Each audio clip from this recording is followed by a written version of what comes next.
Stannis fanboying, I think, has to, it's kind of like cat ownership. You have to accept a certain amount of yowling and clawing of things that you wouldn't like clawed, and, why did you take a shit in the bathtub, Stannis? Good question. You have a really bad It's not cat. even anything. I don't have a really bad cat. I have a cat.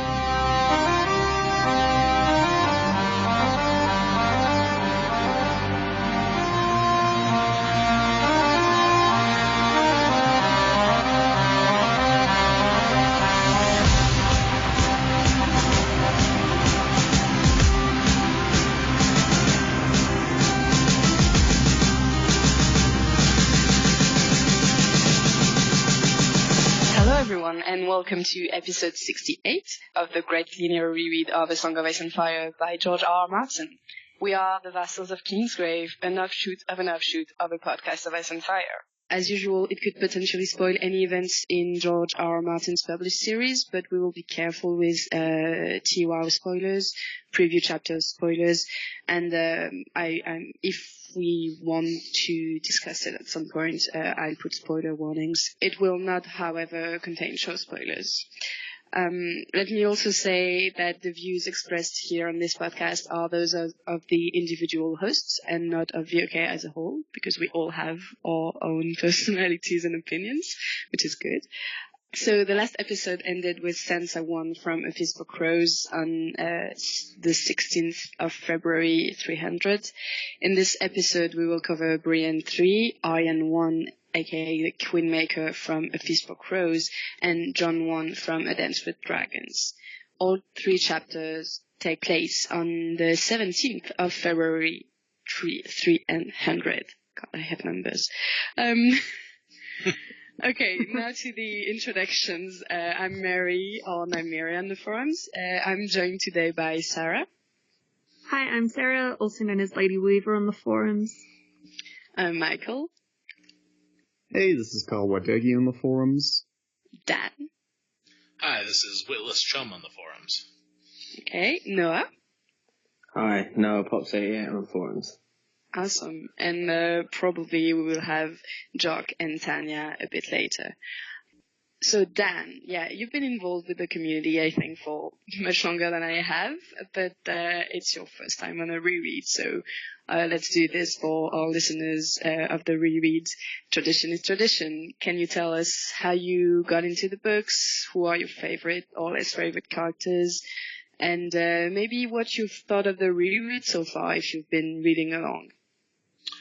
Well, what I think of the reread, first of all, is that it's not a proper reread. No, nobody remembers that reference. Unlike one of the first ones, FT Ward was like, well, it's not I a proper remember. reread. Because it's not canon by George. Yeah, because the order is wrong, so it's not actually a reread, it's... okay. God, I rolled my eyes at that. But we're reading all of the chapters. Yeah. Well, and I don't think I'll ever read Feast and Dance not in the mixed together Sean T. Collins order again, so I don't actually believe that. I just like FT Ward's curmudgeonliness about it. Yeah, he was very passionate, which I understand and respect. So I first got into the books actually before the show, so I'm a weirdo in that way. Just the guy I work with was like, had suggested I read Memory, Sorrow, and Thorn by Tad Williams, and then he was like, hey, you like that, you should like this. I hadn't read too much fantasy previous to that, just pretty much The Lord of the Rings. And some of the Lloyd Alexander Prydain books when I was a kid. So I read, and at that point the 4 books, and was like, wow, this is awesome. I want to hear more people's opinions about that. So I found a podcast of Ice and Fire pretty quickly. Great. I've actually read this Tad Williams series. I mean, I think that's the same. That was a fun read. Cool. You're not a weirdo. I've started with the books too. I mean, yeah. there was no way I was going to watch the show before I read the books. Okay. There was no show at this point, actually. Yeah, for you. Yeah, for me, it was just starting. And that's what actually got me into the books, but before I watched the show. And about the characters? I tend to not have too strong of favorites, but I would say Brienne. Brienne is probably the one that I'm most emotionally attached to, and Yay. I worry about that. But I certainly love Stannis also, just because, frankly, because he's so funny. Well, it's a good episode for you then. Okay. Good to have both a Stannis and Brienne defender. Not that I hate either character, but always good. Sometimes we're in short supply. Yeah, definitely. Okay, let's get going. So after Sansa 1, which was the last chapter on the last episode, we jump forward 50 pages. That's 3 chapters to Brienne 3. She's 20 years old at this point, and I believe we have Sarah for the recap. Hi, Jock's here now too. Sorry if you haven't noticed. Oh yeah, sorry, yeah, I've noticed and then I forgot to introduce you. I'm sorry, Jock. Okay, thanks, Sarah. So we have Jock with us now. Hi, Jock. Oh, he just... Oh, he left. That's perfect timing. Somebody do a real insulting Scottish accent. It'd be Jock. Okay, he's back. Jock, hi. Hi. Glad to have you with us. Okay, you can go, Sarah. Okay. Brienne and Pod are on the road between Duskendale and Maidenpool. We learn about Pod's past and how since his father's death he was passed off to his cousin, Sir Cedric Payne, by his mother, and was treated like a servant and taught how to groom a horse. Since Sir Cedric died in Tywin's host in the Riverlands, he's attached himself to Sir Lorimer the Belly and was taught to steal up until Lorimer was hanged for stealing salted ham from Tywin's personal stores. Kevin Lannister took charge of him and gave him to Tyrion as a squire, and Tyrion sent him to Aaron Santagar up until his death in the Bread Riots to be taught swordsmanship. Brienne and Pod come across a farmer and his wife taking eggs to Maidenpool for Dick and Tarly's wedding, which reminds Brienne of her first betrothal. She and Pod are told the Hound has crossed the Trident with 100 men and is raping every wench they come across and cutting off their teats for trophies. Maidenpool's gatekeepers try to take the farmer's eggs for a fraction of their worth and want to rape the farmer's wife. Brienne tries to stop it but is unable to with words, and Khal Hunt steps in and calls off the soldiers. Khal follows her into town and forces her to see Randyll Tarly, who has put his men to work rebuilding Maidenpool. Tarly is hearing the complaints of the people and dispensing justice. Upon Tarly's demands, Brienne tells him that they are under King Tommen's orders to find Sansa Stark. Randyll said Sansa is not in Maidenpool and probably went to the north, but Brienne expresses her opinion that she may be in the Vale, and Randyll tells her of Lysa's death. Khal tries to apologize to Brienne for the bet he waged on her maidenhead and tells Brienne that 3 of the knights of summer died on the Blackwater and another lost half an arm. Brienne sends him away and gets Pod to find the pair lodging for the night, while Brienne goes to the Stinking Goose to find Dick Crab. Brienne pays Dick Crab a glass of wine, 2 silver stags, and 1 gold stag for information about the Fool. Dick Crab says the Fool was looking for passage for 3, himself and 2 girls. Dick never met the 2 girls. Nibble Dick Crab sent them to the Whispers, a smuggler's cove that has not been used for the last 30 years. He promises to take her there for 6 gold dragons if she finds her sister, 2 for the Fool, and for no gold at all if no one is there. Okay, well, maybe you have some talking points, Sarah, that you want to bring up since you recapped this. Do we want to start talking linearly, work our way through the chapter then? Yeah, sure. Okay. Makes sense. It does. So how about we talk about Pod, because we all love him, right? Yeah. Poor Podrick. Oh my god, I know. Like, the poor kid, since he's been 4, he's been passed around from pillar to post to different people to take care of him, and no one's actually treated him like a kid or been a parental figure for him. Yeah, it seems like the closest is probably Tyrion, and, we saw how that went. Andy fought in this horrific battle. Yeah. He reminds me of a number of the prologue characters we meet who then horribly die in that chapter, but like people who sort of have been neglected or forgotten about in this society, and there's no like social security net to save these people. Yeah, I know, so he'd make a good prologue character. Don't say that. The only thing that stops Pod from being killed when Sir Lorimer was killed is his name, the fact he was a pain, otherwise he was going to be put to death as well. Yeah. Pretty brutal.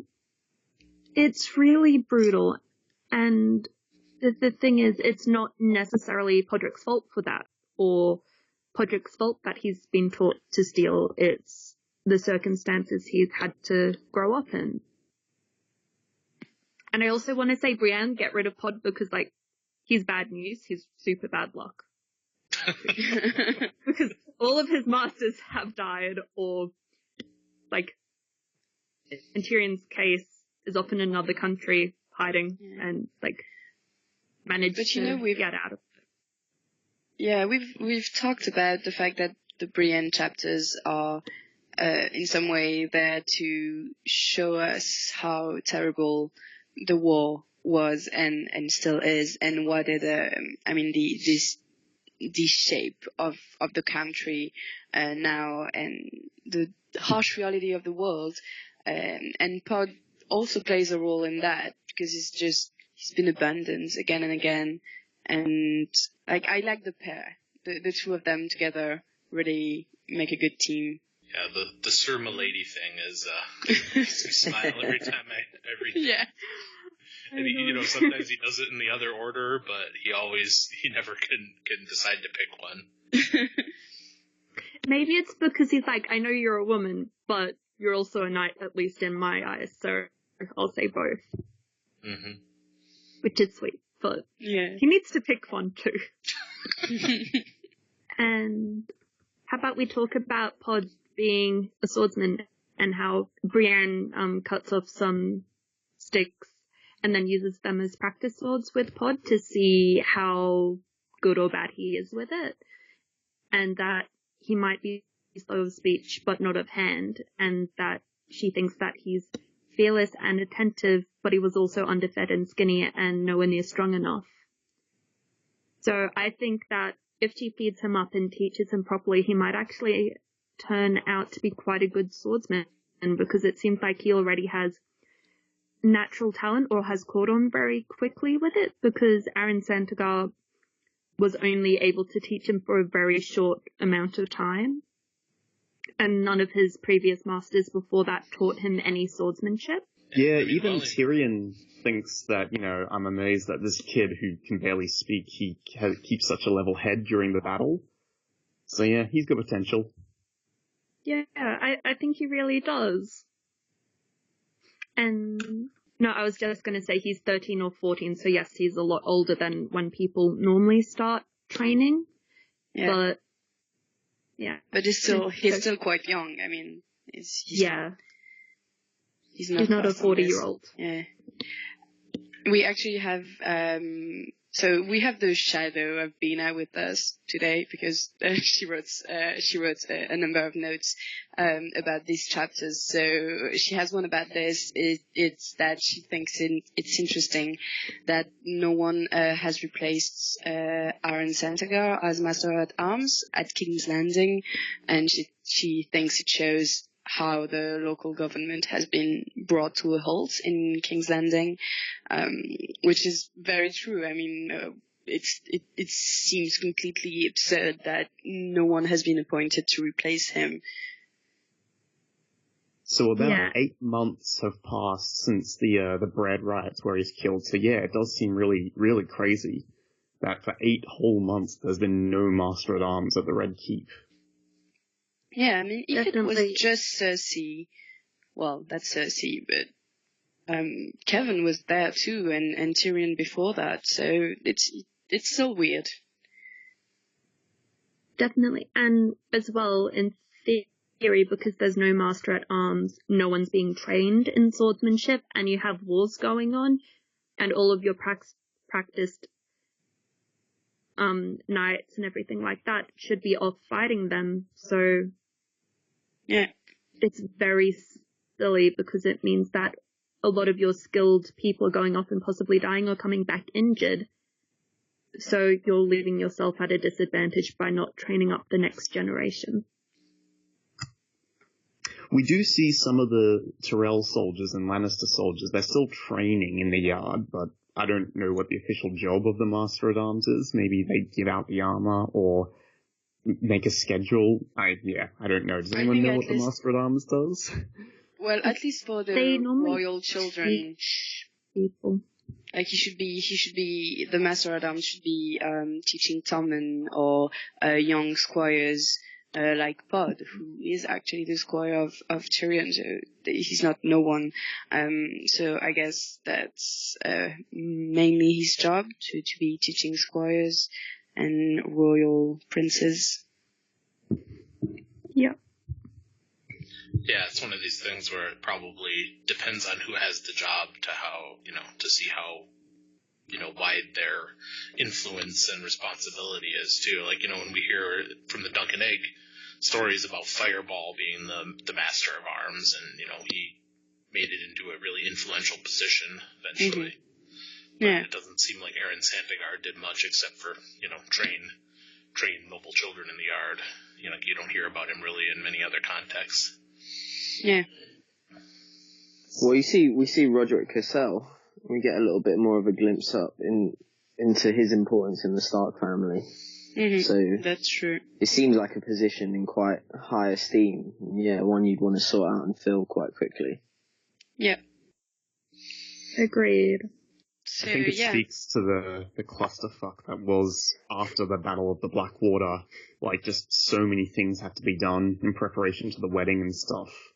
I mean, it's still crazy, but yeah, a lot of shit was going on. Yeah, a wedding isn't necessarily a matter of life and death, whereas making sure you have people training is, because having people married doesn't really have an effect on whether or not they'll live. So I just think it's really bad. Like, I think Mace Tyrell might have disagreed with you on that one. Into things. Well, you could have been like, hey Mace, okay, make sure you have someone out there training our kids, and then we'll get the marriage sorted. But, like, sort them both out. Don't just put all of your attention on one thing and completely forget the other stuff. Well, to be fair, Tywin was pretty busy with the Red Wedding. So Tywin gets the stuff, but no one else. Also, and it also in link with Podrick, Bina notes that it's kind of sad that Brienne is melancholic about an alternative life where she's a mother, and she reflects on the fact that she's one of the few characters in A Song of Ice and Fire who would probably be actually a good mother. So what do you agree with that? I think she'd be a good Master at Arms. Yeah. No, I think that she'd be such a different character, and if she was a mother, and because she's constantly teased because of her appearance, I don't think marrying someone when you're young, because it would have been about 13, like within a year of her first period was when she would have been married. I don't think being married would have had any effect on how other people treat her. And she still would have been mocked for her appearance. That's what I think. So I guess it would depend who she was married to, yeah. But yeah, quite still, I agree with Sarah. But she could still, I mean, I don't think that would have been a good life for her. And she also thinks that herself, like she's both a bit sad that it didn't happen and also relieved. But I do think that she would have been a good mother. She's a kind person, and she had a good father. Yes, and there's nothing to say that she can't go on to be a mother, providing she lives. For sure. For sure. And there's nothing to say she won't be a fantastic mother going forward. And to Jock's point, depending on who her husband is, or potentially could have been, she may have still been able to go and practice swordsmanship, depending on who she married. Unlikely, but... Yeah. But maybe. Yeah, if what's-his-name didn't want a third bone broken, he'd let her go practice. Yep. No, I mean, I can imagine Brienne being a very good mother just because, she is kind and sweet and, just sort of a nice person in general. But, I mean, it's the sort of thing where, there's not really a role in Westeros for a woman who's both a badass warrior and a mother. So it would be super hard for her to do that. Brienne definitely has this very negative view of herself as a traditionally feminine woman. Like I get the sense she kind of thinks that she fails at this in all regards, and that's kind of one of the reasons why she turns to being a knight, sort of to make up for this failure. But I do agree she'd be very empathetic as a mother, to children that don't get things the way they want. But yeah, she reminds me a bit of Sam in this regard, in that Sam also thinks he doesn't measure up as a man in any capacity. Yeah, they are both very self-defeating and I think they underestimate themselves, or at least Sam does, and I think Brienne might as well in some aspects. But I think Brienne's opinion of herself has also been reinforced by everyone around her whole life. Well, that's the same for Sam. I mean, definitely. That's why they are so similar. It's because the opinion of people around them can always belittling them or calling her a freak. Of course, that's what shaped them to be who they are now. Interestingly enough, both of these people are going to have significant interactions with Randyll Tarly. Yep. Good transition. I was going to say, Randyll probably that would have been a good match for Sam, surely. Him and Brienne. Yeah. Actually, yeah. I've never thought of that pairing before. That's great. Surely. It would, but I also don't think Randyll would stand for it. So, you know what? I'm not so sure it would work. Like, I think Brienne needs... Okay, that's my Jamie and Brienne fantasy talking, but... Jamie and Brienne fantasy... No, but I don't think Brienne would be attracted to the type of person Sam is, because in her head we see that she's attracted to very outgoing and witty people, so Renly, Jamie, and at least initially Khal Hunt. Yeah. And people that also respect her as a warrior too. Well, people who could, I mean, she wants respect for her skill, with the sword, and I'm not saying that Sam wouldn't respect her, because he would, obviously, but she wants that respect from a peer, from someone, from other knights. So I think she wouldn't be very interested in Sam, romantically, but who knows? Yep. She also just wants someone who's charismatic and outgoing and all the things that she's never had the opportunity to be, and she never thinks that she will be able to be. Yeah. Well, maybe by the time, they meet, Sam will be, badass, savage Sam Tarly. With his hearts beating over his shoulder and, be wearing an eye patch or something. And You never know. Characters change. Very true. Yeah, he'll have a 6-pack as well. But Sam totally loves Gilly though. Only problem with this fan shipping. Yeah. Okay, should we maybe talk about Lord Tarly, actually, Randall Tarly, and this interaction? I think it's interesting to see him. That's one of the things we get with the Brienne chapters. We do see a lot of people, even though we kind of run in circles. He's a sadistic bastard though. He just loves cutting things off people.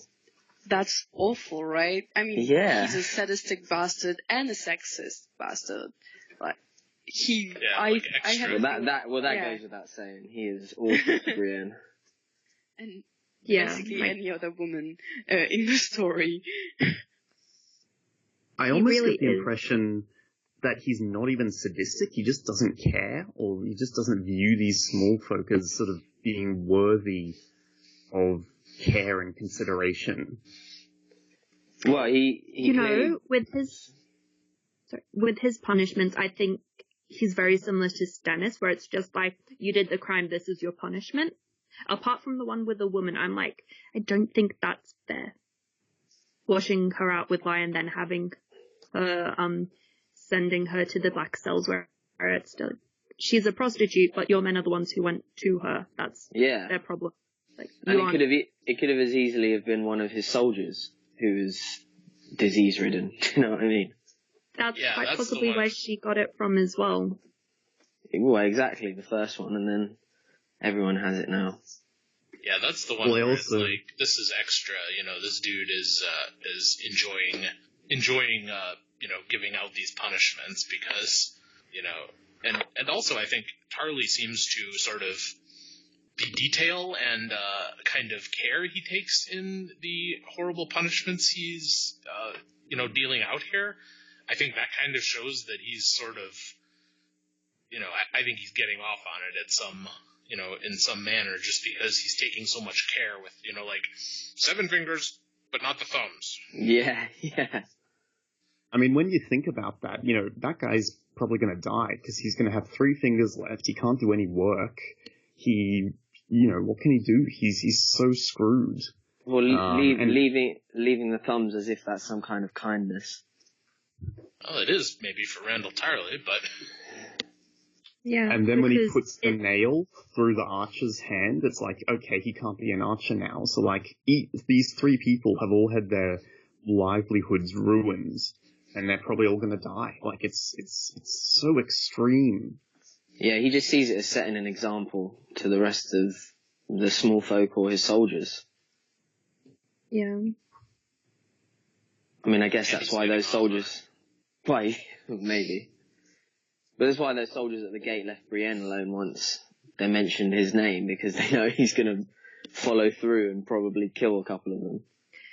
Yeah, but it wasn't when Brienne said his name. It was once Khal Hunt came out and was just like, seriously, she's not making it up. Yeah, well, I guess that just follows the pattern of sexism in this chapter. It does. And, by the way, Khal Hunt coming out of the gatehouse and being like, bitches, well, not really bitches, but actually, seriously, back off, dudes. That was, like, such an awesome introduction, and how George introduced him as a character was fabulous. You do get a good impression of him. He's kind of a jerk. I get some vague nice guy tendencies from him when he's trying to apologize to Brienne, and Brienne's like, you've done this awful thing to me, an apology is not, it's not enough. And he's like, oh, but some of us died, and he's like, God, yeah. I don't hate him, but I really don't like him. He really reminds me of Jaime, actually. At least Jaime when earlier on in the series is what it reminds me of, like, massively. He's a very, very poor man's Jaime Lannister. I know, but Brienne doesn't have Jaime there right now. Make the best of it. His character is, it helps bringing something more to Brienne's story, and we learn about her past and some of the things that happened to her and that's scarred her. I mean, this story, the whole everything that happened at Bitterbridge, all these summer nights, which also was a nice reference to Catelyn. It helps us understand her a lot more and liking her too. So that's why I'm kind of I have mixed feelings about these Brienne chapters, because the character is really well written and really interesting, and her interactions with Khal here, with Podrick, with Tarly, it's really interesting. It's just the goal to find Sansa. We know from the very beginning that it's not going to work, so it's just frustrating to see her talk with this dick crab person and going whoever knows where. On a wild goose chase. Yeah, quite. That started at the stinking goose. Well, it started at the stinking goose. Oh, George. I get it now, George. Well done. But, Sorry, I snuck in before you there. It's all good. But, I agree. There's good chapters underneath here, but they just get bogged down and they needed to be a bit tighter. In my ideal re-edit of A Feast for Crows, this would have been Brienne's second chapter, not her third, because that first one really didn't do anything. Just get it out of here. This chapter goes on for so long. This chapter is, I think, about double the other two chapters in this episode, at least. I think it was 30 pages, where most of his chapters are 10 to 15 pages. Yeah, I remember reading this, and I was enjoying it right up till we got to Randall. That was cool interaction. And then when she goes to the Stinking Goose and describing all the barmaid and the people that go there, and then the discussion with Dick Crab, I was like, this needs to be tied up. This is where you're just getting a bit lazy. Yeah, I really enjoy the first half of this chapter up until the end of the Randall stuff, and she leaves Heil Hunt, and then I like the bit where she's talking about the bet they had, but I don't particularly enjoy the Nimble Dick Crab stuff. I'm like, cut it out. But I mean, that's the point of the chapter, really. Well, yeah, but how can you really be invested in her quest when you know she's not gonna succeed? It's just hard to be invested in a character's journey when it's frustrating all along, because you know she's going into a trap. You know she's not going to find Sansa or Dantos or anyone. And I mean, we're going to have the Arianne chapter afterwards too, which is also in my mind difficult to. I mean, it's also difficult to invest in this story because we don't really know the characters, and we also we don't know from the beginning that it won't work, but we haven't known for the plot long enough to care about it. While with Brienne, we just know it's not going to work, so it's just mostly frustrating, despite the good world building and character building that we have. You know, all of these chapters are redundant. Yeah. None of them can actually do anything. I feel this is important for later books, if we ever get them, in establishing Randall Tarly in person, because I very strongly believe that Sam, who's now down in Old Town, which is right next to Horn Hill, is going to have some dramatic confrontation with his father. So it's important that, in addition to having Sam recall Randall Tarly, we also meet Randall Tarly in the flesh and see how he interacts with other people. Yeah. And now I'm going to tell you guys why you're all completely wrong. And Brienne's journey in A Feast for Crows is my favorite part, probably my favorite single part and arc of the books. And it's just great, and you're all bad. No, the thing is, I'd love it if it was just her story arc and they cut out the extra stuff, and if it was its own story, would probably really enjoy it. But I think, like Nymeria, or like Marie says, we already know where Sansa is, which is the part that's so frustrating as a reader, but I really enjoyed the Brienne chapters. Like, man, hit me up. Which is why I prefer Feast so much more than Dance, because all the characters I don't like are in Dance, and all of the ones I do like are in Feast.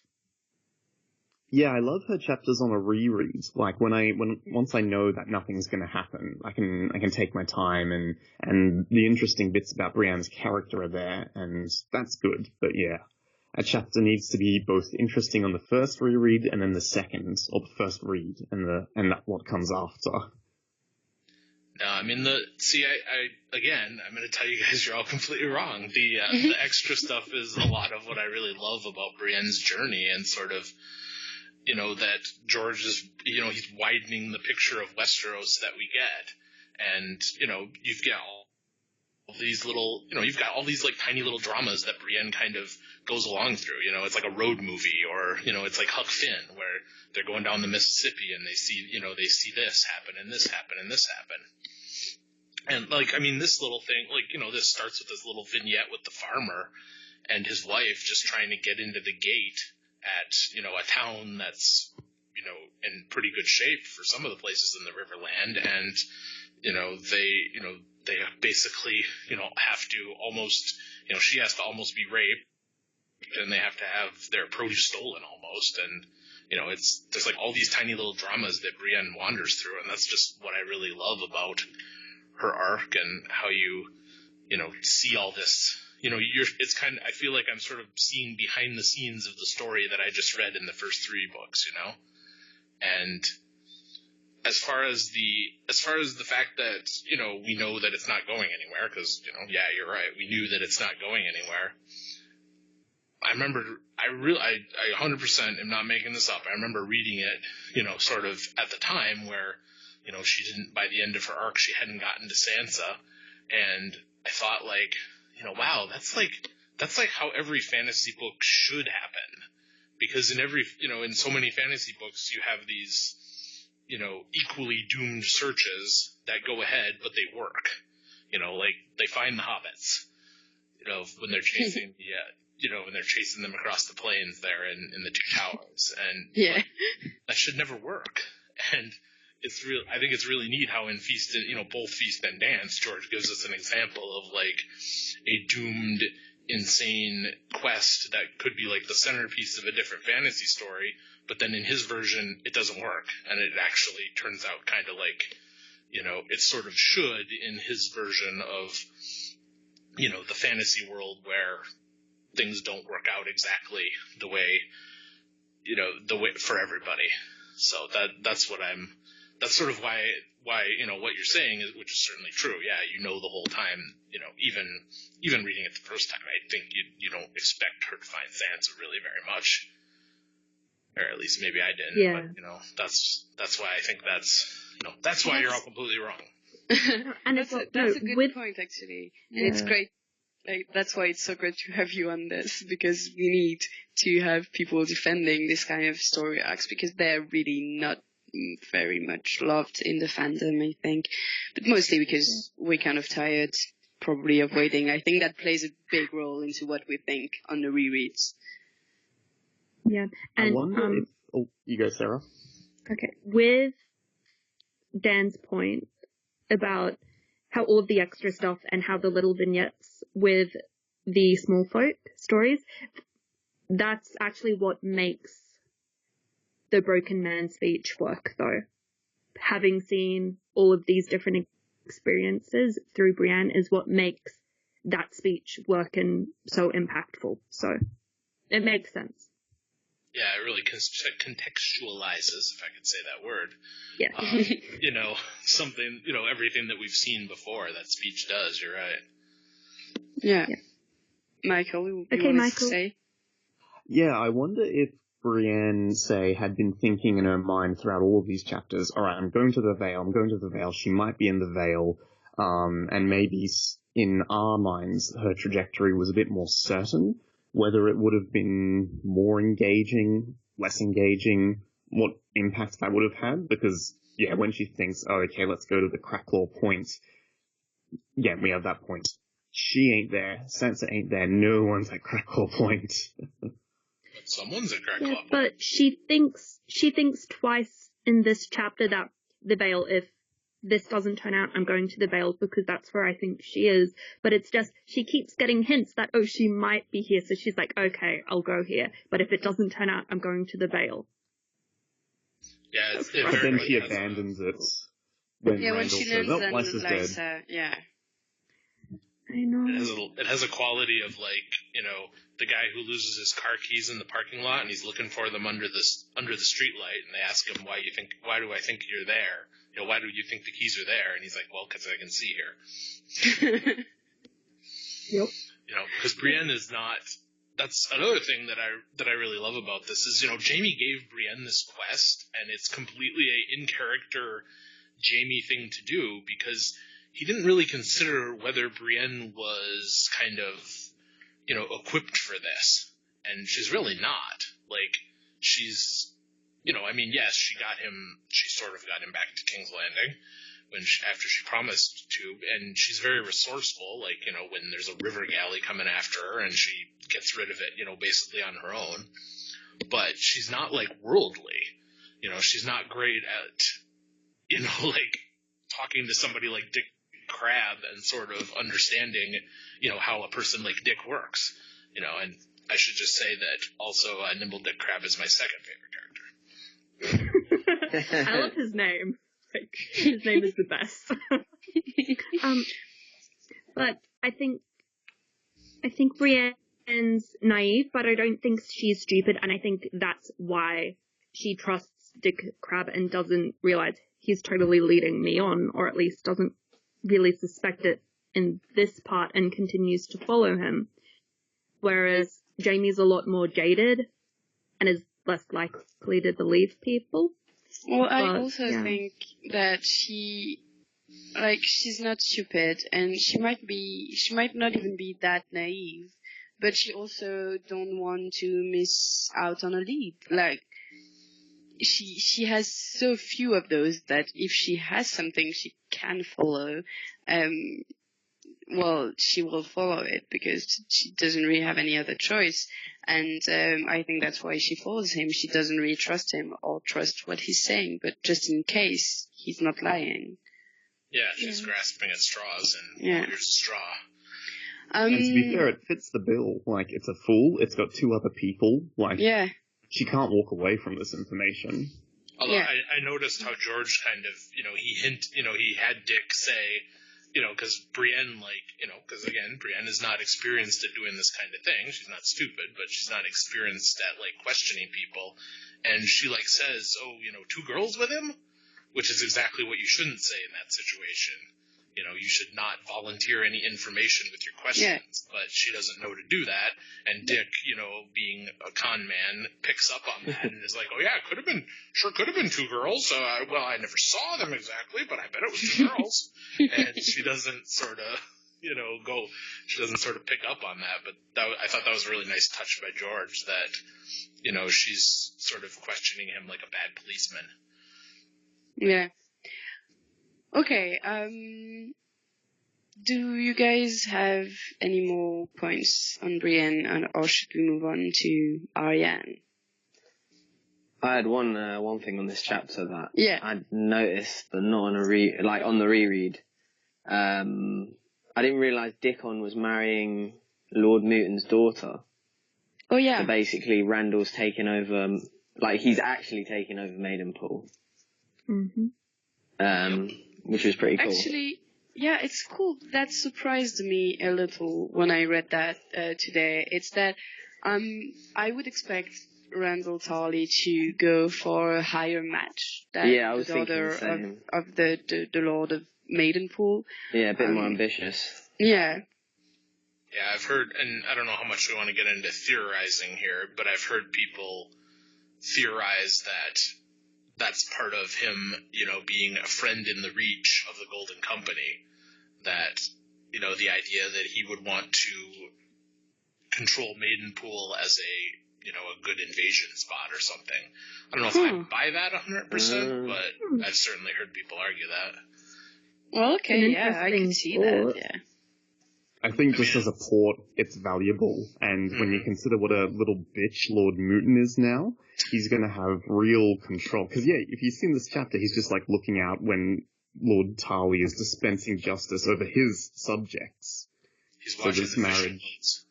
Yeah. He's gonna get complete control over Maidenpool, basically, with this marriage. Is it really in character though? I feel like we don't know Randall Tarly very much, but we like the way we see him act here, and even at Bitter Bridge with Brienne. It's something like it's sexist and sadistic and all of that, but he's also acting like a good lord, like that's also already, I mean, again, Bina saying this, he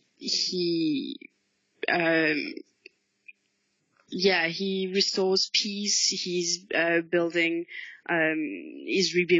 Maidenpool, he stops the whole bet on Brienne's Maidenhead, and even though he's not a very likable character, he seems to be an honorable one. So yeah. Do you want to finish what you're saying? If you have. Well, I never finish my sentences. I'm really bad at this, so you can go. Okay. No, I think he's the same as the person you work with, who's a horrible person, but they're really good at their job. That's who he is. He's fantastic at his job. He's a great warrior, he's a great commander, he's very good at getting his subjects to do what he wants them to do. It's just he's a shit person. Honestly, he reminds me of Tywin when he was Hand of the King and gave peace to the realm, in that neither one of these people are doing this, restoring the peace, because it's good for the small folk necessarily. They're just doing it because it maintains the order of feudal society. It prevents, chaos. It ensures stability. He just, again, doesn't care about these small folk. They're just cogs to him, pawns to use to build up the foundation that he rests upon. Yeah, that's very true. I think they are definitely very, very similar characters in that, and also in the fact that they have like these raging, emotional problems behind all their behind everything that they do, as far as Tywin's worry that they're going to be laughed at, and I think Randall is motivated a lot by thinking that the Tarleys should be a nobler house, because the Tarleys are obviously better than everyone. Yeah. Well, he's worried about Sam being laughed at multiple times, so yeah, very similar. They're both terrible dads. Mm-hmm. Yep. Okay. Anything else? I'll take that as a no. Oh, okay. Go ahead, Jock. More than the Mutants and the Tarleys, both Targaryen loyalists.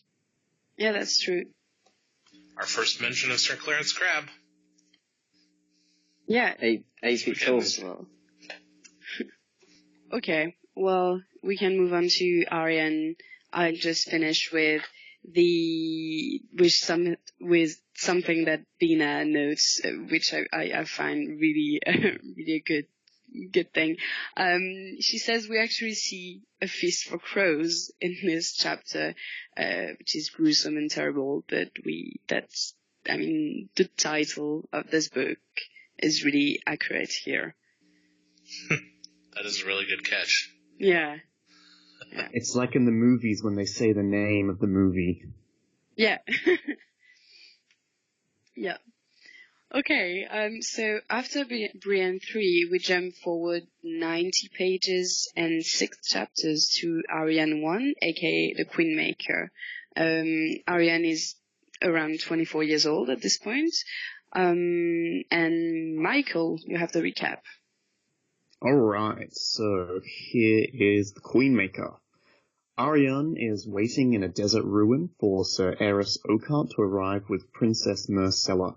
She is with her friends Silver Santagar, Sir Andry Dolt, and Garen of the Orphans, as well as Sir Gerald Dane, known as Darkstar.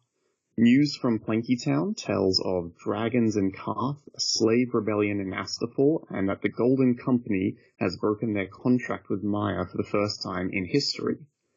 Arianne knows that Quentyn was seen travelling east with a maester and knights sworn to Lord Ironwood. She believes that the broken contract is significant and that Quentyn means to use the Golden Company to usurp her as the heir to the Principality of Dawn. Darkstar comes to Arianne and explains that her plan to crown Myrcella Queen of the Seven Kingdoms and provoke the Lannisters to war will not succeed in getting what she wants, but killing Myrcella will. Arianne is shocked at the proposal and replies that Myrcella is under her personal protection and is not to be harmed. She also thinks it may have been a mistake to include Darkstar in this plan. Sir Aris arrives with Myrcella, with news that Tywin is dead, and that Sunspear believes Myrcella is currently indisposed with red spots. The crew of 7 then ride for the River Greenblood, while Arianne reflects on her plan. In crowning Myrcella and gaining revenge against the Lannisters, she also seeks to free the Sand Snakes and assert herself as the rightful heir to rule Dawn. Arianne knows that she has loved across Dawn, while Quentyn is little known, and that the only obstacle to her plan may be House Ironwood, who may declare for him instead. As they arrive at the Orphan's pole boat, they are shocked to discover Doran Martell's bodyguard, Aereo Hotar, waiting for them with a complement of guards. Aereo commands them to yield, saying that elsewise he must slay them all but the princess and Arianne. The crew is ready to yield, but Sir Aerys refuses, and after giving Arianne a lingering look, charges headlong into certain doom. After being feathered with crossbow bolts, Aerys is swiftly beheaded by Aereo Hotar. Arianne falls from her saddle and retches, while Myrcella screams as Darkstar slashes her face before fleeing. Arianne thinks to herself that she has descended into a nightmare, and soon she will wake from her terrors. She asks Aereo how Doran could possibly have known their plans, as she had taken such care, to which Aereo replies, "Someone told. Someone always tells." Great. Thanks. Well, Yeah. By the way, can I just say, we almost had some Myrcella water. Okay. I was? A Myrcella water? Yeah, you know how they have all the ads on TV about, oh, Myrcella water, take off your makeup, cleanse your face, all in one. Oh, Myrcella water. Yeah. I've seen that in the beauty aisle. That's the only thing I was thinking when I read her name. I was just like, come on. Good. Sorry. Okay. Michael, did you have some talking points, maybe? Alright, so this is the first time we get to see Arianne from her viewpoint, and her opinion of all of her friends, Darkstar and Sir Aerys. What do we think of her as a character? She's stupid.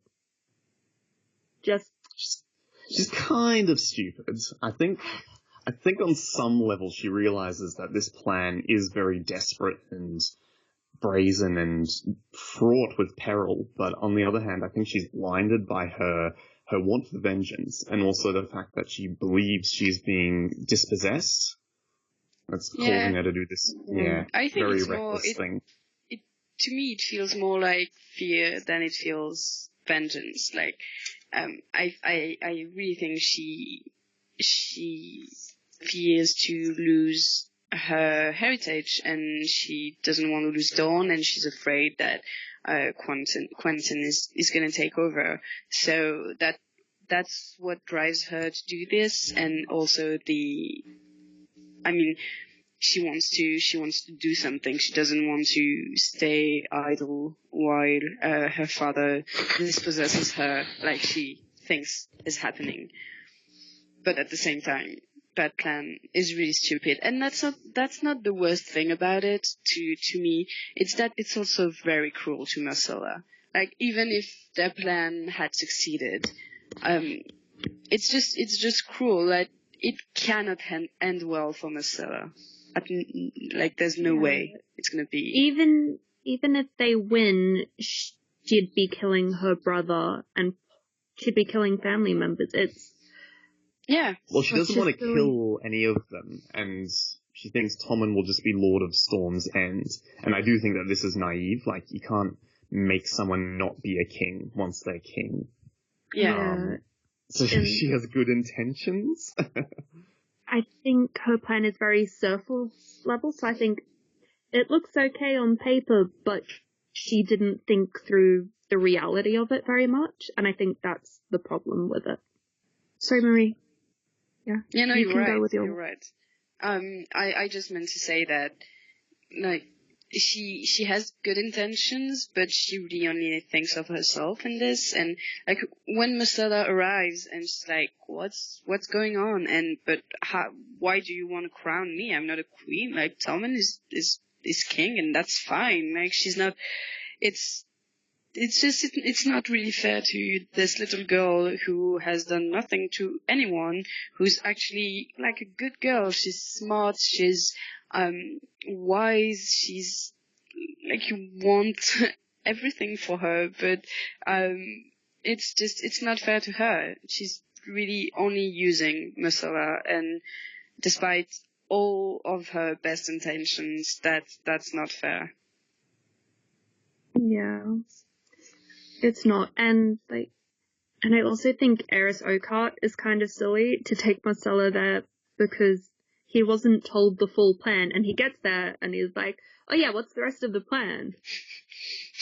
Eris is thinking with his penis. Yeah, there's nothing else working at the moment. Even if you're thinking with that, you could do a little better than Eris does.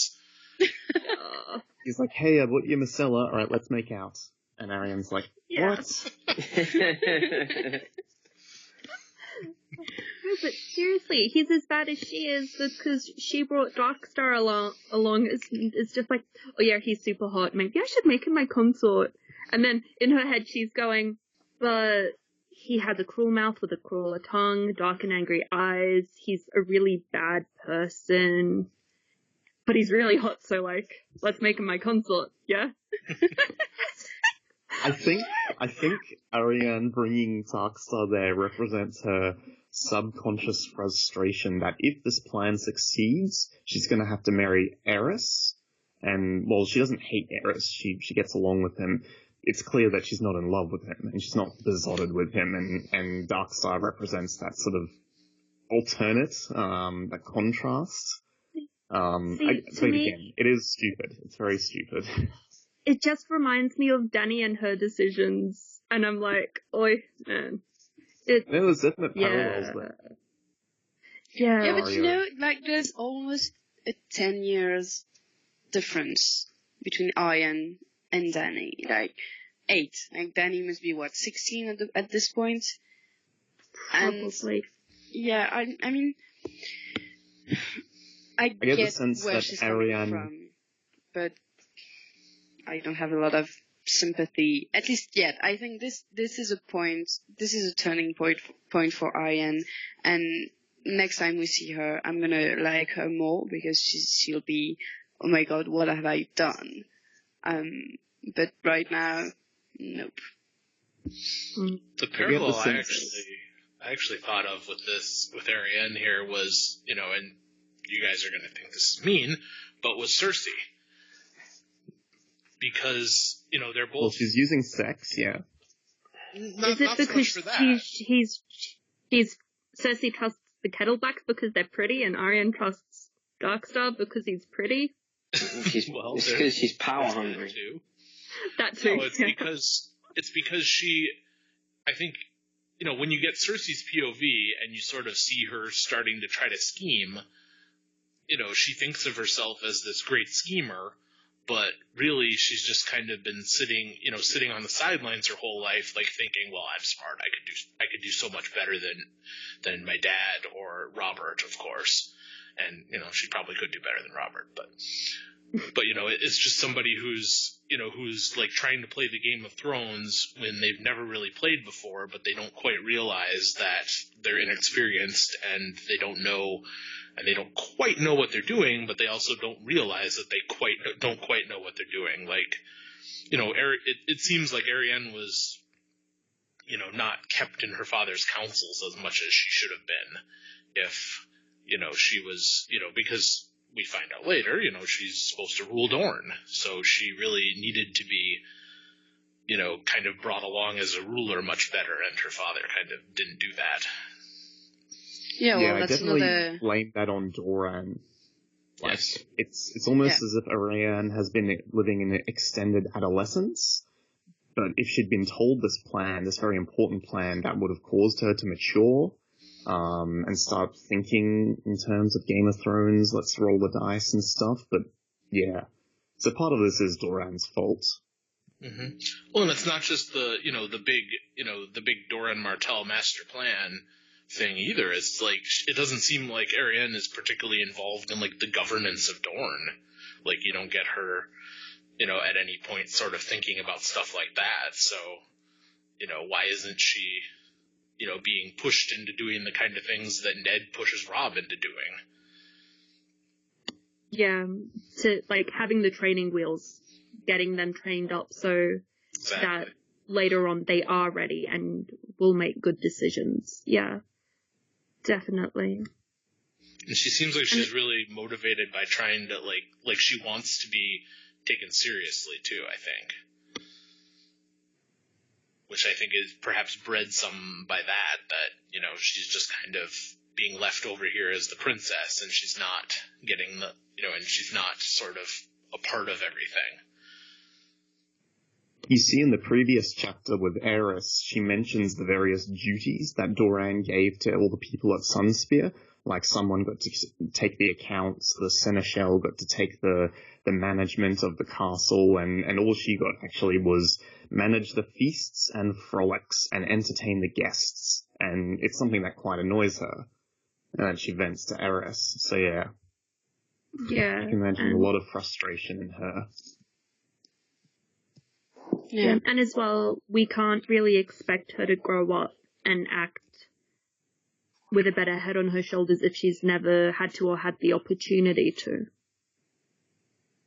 Yeah, for sure. It'd be nice if she could figure that out, but... Yeah, apparently she hasn't yet. But I do think that this chapter is going to be, like... I mean, I'm not going to talk about Winds of Winter preview chapters, or maybe we can talk about them at the end, but I'm not even sure that's interesting. But I do think that Arianne is going to be an interesting character later, and she has a role to play. And I think that's the point where she's going to start growing and learning. And we needed to see her this way, maybe to really understand how she is afterwards. And so actually, Bina had a question here. So Arianne thinks that Quentin couldn't usurp her with a bigger army because she is better loved in Dorne. Like, it doesn't matter that he has the Golden Company, people don't know him. Is that naive? Very? Yeah, Bina's question is, doesn't still count for more than smiles? And I think she answers her own question with the way she phrases it. Like, yeah, I would believe that if Quentin really wanted to usurp her, the fact that she's better known in Dorne wouldn't really matter. I would say it would.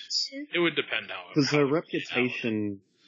Yeah, like the certain lords and ladies would rise for her and pledge their arms to her if she was more popular. And if Quentin comes in with this foreign army, because that's what the Golden Company is at this point, there would be a lot of xenophobia and, oh, who's this? What are they doing? You need to get rid of them. So I think she has a point. I'm saying the whole that, history of Dorne, right, is, you come in with a superior army and you defeat them, and then, they pour spiders into your bed, or I'm sorry, pour scorpions into your bed. And, well, that's true. You have a good point, and she's not completely wrong. But the Golden Company is 10,000 strong. I think Dorne is quite scarcely populated, which, yeah, you're right, has been enough to stop bigger armies before, obviously. But this would be a more complicated issue because Quentin would not be a stranger. So I could see, and I mean, we know what kind of person Arianne is at this point. I could see her believing that she's well loved and known in Dawn when actually people like don't necessarily really side with her because, I mean, Dawn is less sexist than the rest of Westeros, but it doesn't mean that there are not some people who would be like, well, yeah, you know, and actually she's a woman and she hasn't done much yet, so why not Quentin? The Golden Company is a massive army in as well. So even if some of the small folk rise up for her, they could easily just kill them. Like, sorry, but that's what's given going that on in Dawn my is a head with desert, that question. And it is an arid land, I don't know how well a whole army of 10,000 would do, like, against a guerrilla fighting force. This is traditionally how Dawn has won their battles. They've not met as massive armies. Isn't Essos a lot more like Dawn, though, than Westeros, though, the rest of Westeros? So the Golden Company might be better equipped to fight in Dawn than most other armies are. I don't know, elephants need a lot of water is sort of my bet. Not that I'm an elephant keeper, but... Well, but actually, like, this whole thing, even in Arianne nightmare of Quentin usurping her place, it doesn't even really make sense because the idea would be that Doran would back up Quentin. So why wouldn't, I mean, if, like, maybe he would need an army to just assure his position, but if from the get-go Doran is like, well, yeah, no, you're not going to get Arianne, I'm naming Quentin my heir, would there really be a civil war in Dawn? No, well, he's the Lord, and his word is final. Yeah. But when you start messing with order of inheritance, which is the fundamental core to the feudal system, that's a big deal. Like, the Dance with Dragons, that's when they started messing with it, and various other wars of inheritance. Like, so other lords might then go, oh, or maybe ladies will go, oh, well, if I back this move, am I going to get disinherited? So I think it is a big deal to take the firstborn son, for want of a better word, with the secondborn. Yeah, you're right. Yeah, and I mean, there's always, you know, and I think there's certainly plenty of families in Dorne that would maybe welcome a chance to kind of improve their situation and, you know, don't necessarily have any particular love for the Martells. You know, so I don't think they would just be like, well, Doran says. Yeah. Well, isn't that why he's doing this? Why like he's saying doing... they're going to make Quentin and betroth him to the Yornwood. Well, that was to make good on the blood debt when Oberyn killed their lord and poisoned him. No, that was a false throne. Yeah, I mean, the idea was to, restore the peace between the Ironwoods and the Martells. Okay, what else do you guys have to say about Arianne? Who told? Who was the teller? Oh, yeah. I think it's the orphan because none of his men are there, but... Because he seems so I mean, they all seem so loyal to her. Or it might not even be one of them, it could be one of the orphans from the boats, though, because they had to have known at least some of what was happening to be there. Yeah. Do you think it was Aerys, and that's why he was so willing to give up his life? No, because otherwise he wouldn't have given up his life. If he had told about this, he would have been like, oh, yep, laying down the sword. Oh no, Arianne, we've been foiled. Oh, it's so bad. I mean, if he had told about this, he wouldn't even have taken Missala. Like, he just would have sent the Ario Hota to the rendezvous point. That would have worked just as well to to catch Arianne. Do you think it was Marcella and Eris's fakes back in the room that told? Yeah. Maybe he told them too much about... Well, the thing is, he didn't know, actually. That's true. He didn't really know the plan. So even him being an idiot, he couldn't have blabbed it to someone. That is true. I think it's kind of a tease by George, because in the next chapter, Arianne's going to say, oh, it had to be one of my 3 friends, Silver, Dre, or Garen. But we really don't know anything about these 3, so it's not much of a...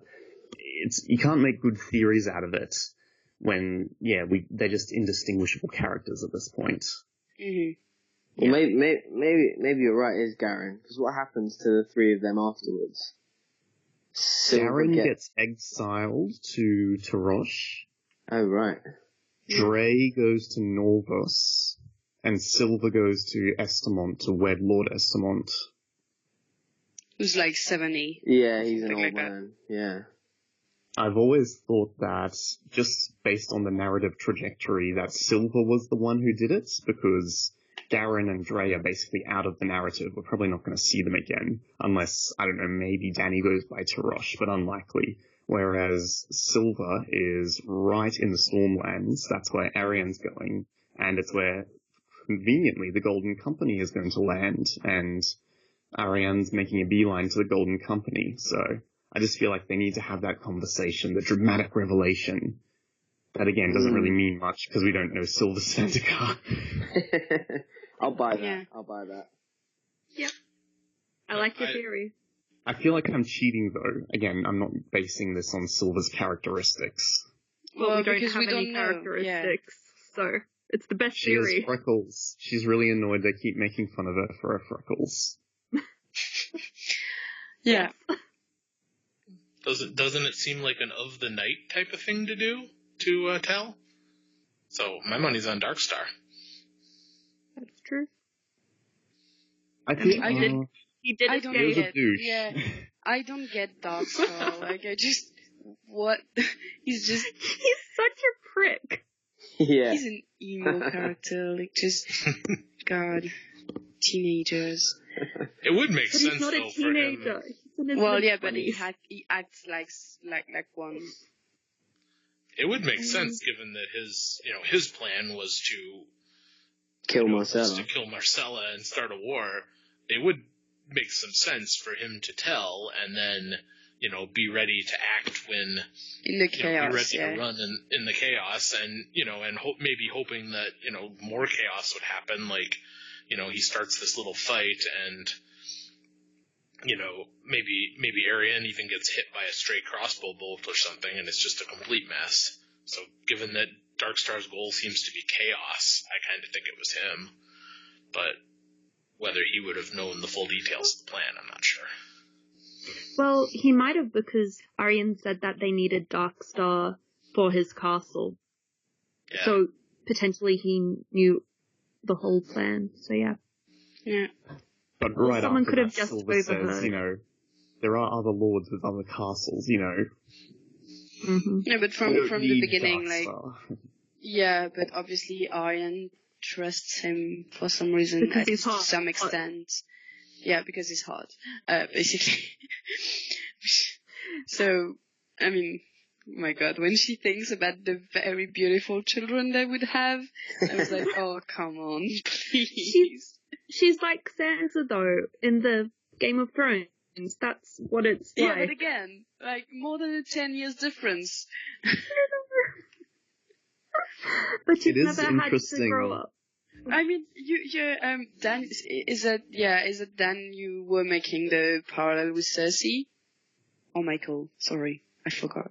I think that was Dan making the comparison. Yeah. So. Yeah, well, when Cersei, sees, Orain. Orain Waters, yeah, she has the same kind of thought, like, and Stop thinking with your back. People, stop thinking with your genitals, okay? Like, that's what he Yesterday. said. You can go sleep with them, but don't keep them on your council. Yeah. Like, Everybody just needs a bucket of water thrown on him. Cold showers all around. apparently. Oh. I forgot how much of a douche Darkstar was when he was introducing himself to Marcella. I think he makes such a George big deal of going to piss. Yeah. While I was pissing, I was thinking, oh, he's such a dick. The sand was very grateful. Come on. Yeah. Just please. Who is, alright, here's one for you. Who's more of a douche then? Heil Hunt or Darkstar? Darkstar. Darkstar Heil Hunt's funny. Not even a Heil contest. Hunt was a tit though. He was involved in, he was like the main conspirator in the whole Brienne wager. I'll help No, with but mean he to Brienne, didn't so I'm try gonna to hate kill him a more. child. And fail at it. This You is can't the even only, kill a little girl. yeah. You know, it is. and ended up just cutting off her ear. Poor kiddo. So if he's the one who told, did he think he could take Ariel Hotter? Oh, yeah. No, he runs away like a bitch. Well, it's because he's got loads of men with him, but if it was a more equal fight... He Oh, seems Darkstar pretty is delusional, Darkstar. so... Yeah. I think I've always thought Ariel was a bit of a badass. I think... Yeah, but like, married to Darkstar an is axe. just... Yeah. He believes he can take anyone, basically. Well, we might see it in Darkstar the Winds of thinks he's the Winter. best. Because Ario is sent to hunt Yeah. down Darkstar with Obara and Balon's Swan. Yeah. And Arya's had a chapter, so we'll get a point of view. Yes. Yes. Cool. Do you have anything else to say about Arianne, or can we move on to John? One very quick thing. Marcella has turned out so well for being raised by Cersei, don't you Oh, think? yeah. Yeah. Oh, yeah. That's Which because is they great. were separated. Is that a miracle or just lack of Cersei involvement? Well, Yeah, I get the impression Tommen and Myrcella have been ignored a bit by Cersei. Like, Joffrey got the Yeah. lion's share of we were corruption. we were discussing this actually in episode 66, which I'm editing and isn't out at the moment. And basically, what came out was, well, yeah, basically, the best you can hope with Cersei as a mother is that she ignores you, and that's what she kind of ignored Myrcella and Tommen. So, but it's still incredible because, as Tanja was saying, it's still not a very good way of parenting. That's Ignoring your best children. motherly virtue. I know. I think we but need to throw in a thankfully, little it's... simple crash there for Michael and the lion's share, though. Yeah. Oh, pun not even intended. Sorry, what were you saying though, Sarah? I think I talked over you. But, no, it's fine. With Marcella and Tommen, it's not like they were completely unattended, though, because they did have scepters taking care of them. So they were taken care of. They weren't completely ignored. It's just Cersei was nowhere near them, thankfully. Thank God. Raised by literally anyone but Cersei. Yeah, pretty much. Yeah. Yeah. But yeah, she turned out great. And actually, it's in episode 65, I think, that I was listening a few days ago. Bina was asking, what do you think? Is Myrcella gonna die? So maybe you guys have opinions and theories about that to add to those who have already answered. I think I was on that one, so I'll abstain. Okay. I said she's dead, or she's dying soon. I think everyone said that. Well, it's the prophecy, isn't it? Yeah. Yeah. You've got the reverse of plot armor. It's like plot death. Yeah. Plot holy armor. Well, she must have a use, otherwise George would have just killed her here. There must be something further from her. Yeah. I hope. She's an interesting character. I mean, she's just a good girl. You don't want to see her dead. Yeah, I'd quite like to see her survive, marry Yeah. Trystane and be happy. Play more Savase. Yeah. Okay, moving on to John. This way, if Tanja ever arrives, she will only talk about John, which will make her very happy, I'm sure. Alright, so this is supposed to be me, huh? Yeah, so that's the first John chapter in Dance, same day as the 2 previous chapters. And yeah, it's you, Dan. Alright, well, we start off with John is sleeping / warging ghost, and we get some of that fun wolf writing that Martin likes to give us, as far as, looking at the wall as the white cliff and stuff like that. I always really like how he's, he writes in wolf in some of these scenes. And you get lots of yelling snow, presumably from the Raven, or is it Blood Raven? And John gets an intelligence report on what the other wolves are up to through Ghost, which he seems to remember a lot more clearly than Arya remembers her warging, I noticed. There are badass goats wherever Shaggy Dog is, and the wall blocks warging, so he can't sense Summer. We get the idea underlined to us again that someone can survive in their wolf, almost like that's going to be important in the future. Mm-hmm. Then the Raven wakes John up, and we get told about how it ate Mormont's face, apparently. Gross there, Blood Raven. Though that seems like a weird thing to notice when you're fleeing murderous mutineers, so it could be Raven slander. John says, that bird is too clever by half, and I yell at myself, 'cause it's Blood Raven. Of course. Then we get Dolorous Ed arrives, and, everyone, please clap for Dolorous Ed. Yay! Round of applause. And we get Dolorous Ed's thoughts on prunes and cooks, which are negative. Never trust a cook, my lord. They'll prune you when you least expect it. I think having a Dolorous Ed's quote alarm clock seems like a really great product, and I think George should get on that.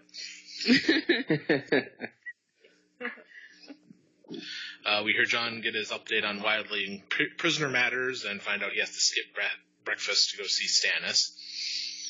We get the first hint of John disliking keeping guards and other signs of rank, such as not living in Donal Noye's old shack, which, becomes kind of a problem later on.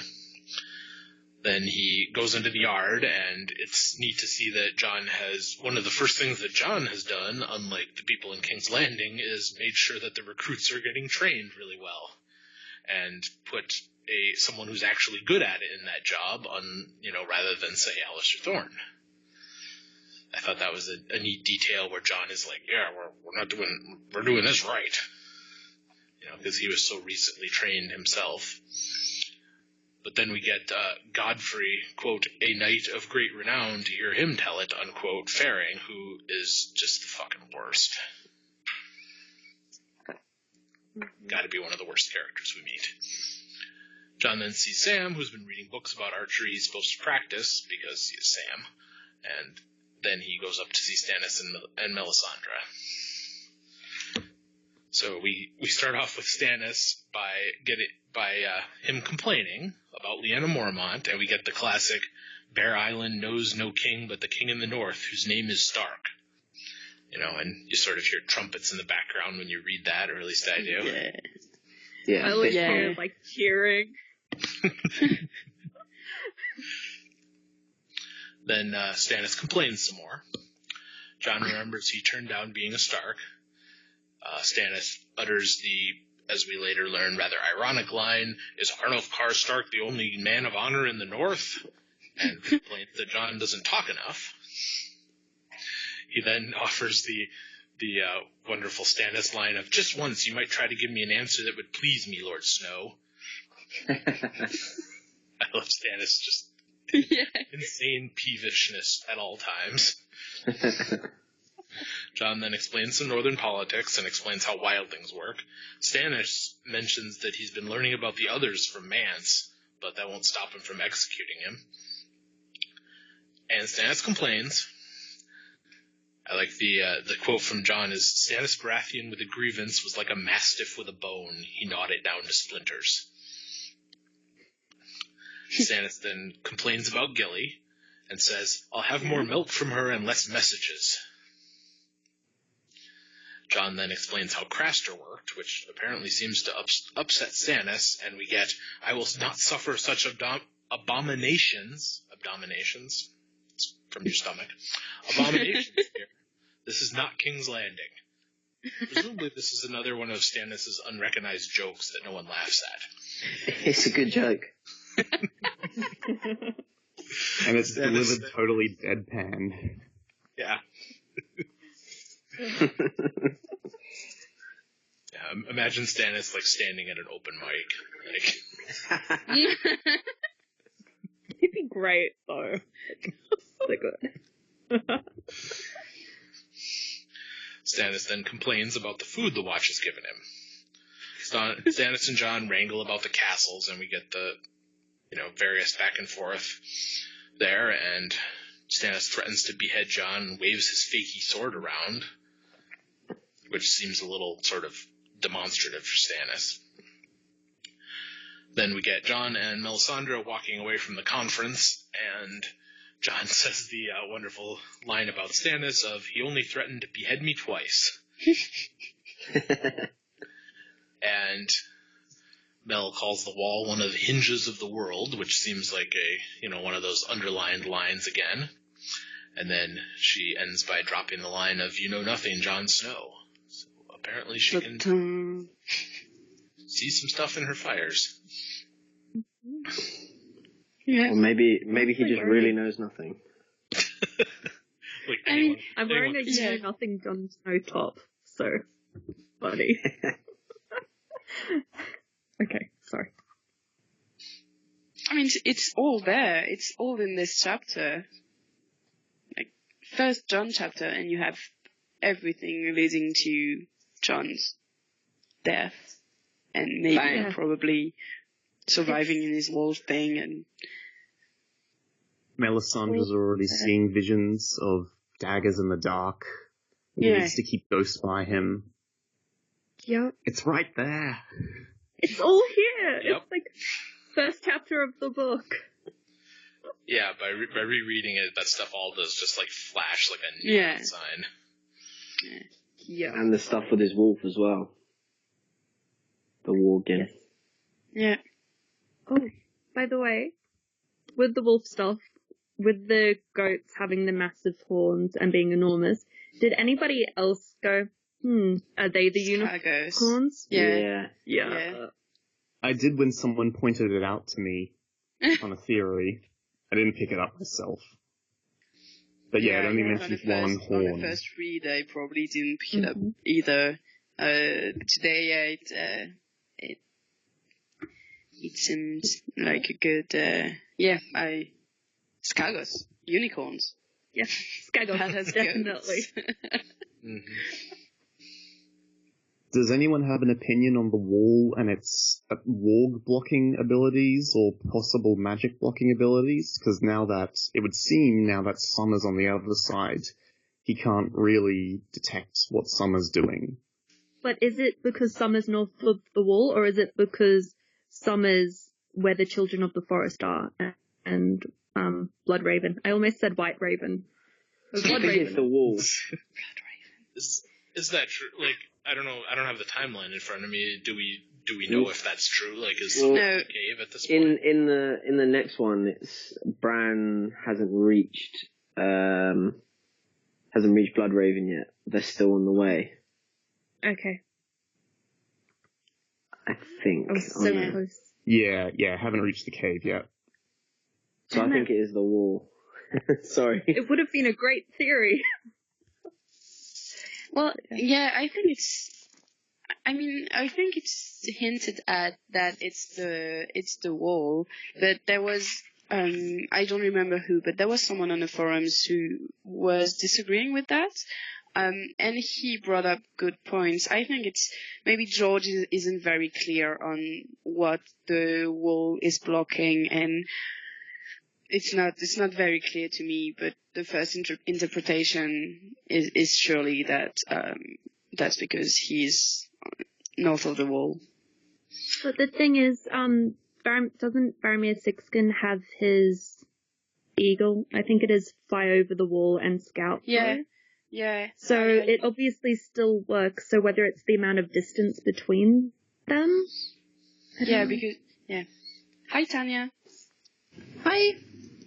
Hello. Hello. You're just in time. We just moved on to John. God, no, I'm gonna hang up. Bye. Okay. Bye, Tanja. I haven't been on one with a John chapter in a really long time, actually. That's good. We have some John lovers and John haters here. And Stannis lovers as well. Who's the John lover? I love John. Oh, I really okay. like John. I take back any Dance with offers of Dragons. letting you stay with me ever. I like John, I think, better. I didn't hate John in this chapter. I thought he was quite good in this chapter, and I'm like, you know what? You're getting better, bro. You're getting better. Yeah, exactly. No, I do hate him less as things continue. His last chapter is fine with me. No, I do genuinely hate him a bit less as things progress, I guess. So Yeah. I won't be as angry Growing as last a time. person. That's not. Yeah, exactly. Right. I like him in this chapter because, and in basically the chapters from Dance, because we see him being a ruler and a leader, and I think he does that pretty well. I guess it's debatable given the fact that his own people is stabbing him in the back later, but quite literally. But I do think that he's more leveled and he's out of his whiny self. My main problem with John is always that I've always found his chapters and his actions and like everything that happens in his chapters way too predictable, and like him becoming Lord Commander to me was obvious from possibly the first chapter in the book. I don't know. It's been, there was nothing surprising about that, right? But I do, once he does become Lord Commander, I do find that things become better in that sense, that I was genuinely surprised by some of his actions and some of the things that happened in his chapters, and I started finding them genuinely interesting once I kind of got over the fact that I have to change my perspective. I mean, I can't say I like him, but I do. But I hated his chapters in the earlier books, and once he becomes Lord Commander, I actually don't. So yeah, I'm not going to be too angry on this episode. Yay! John's leadership, even though he fails, because you can't get anything done if you have a knife in your back and you're dead, he sort of fails for kind of reasons that, are sort of sympathetic. Yeah, all of those things they're they're very understandable.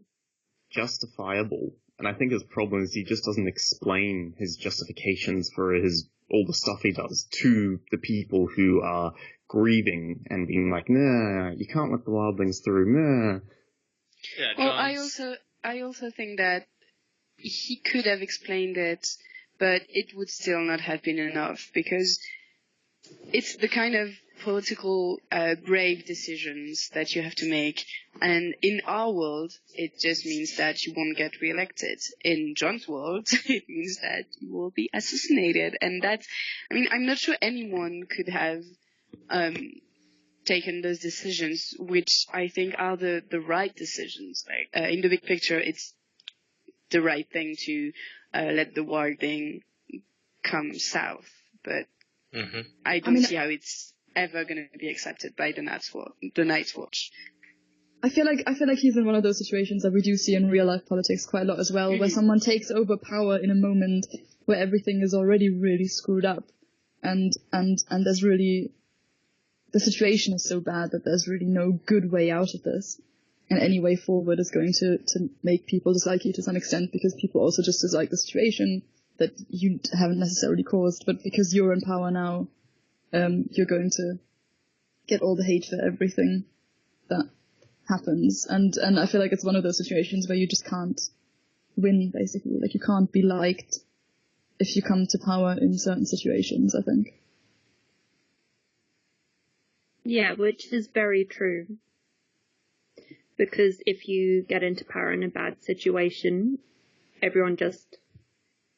can continue, and especially if you have to make very difficult decisions because of that situation, you're still blamed for them.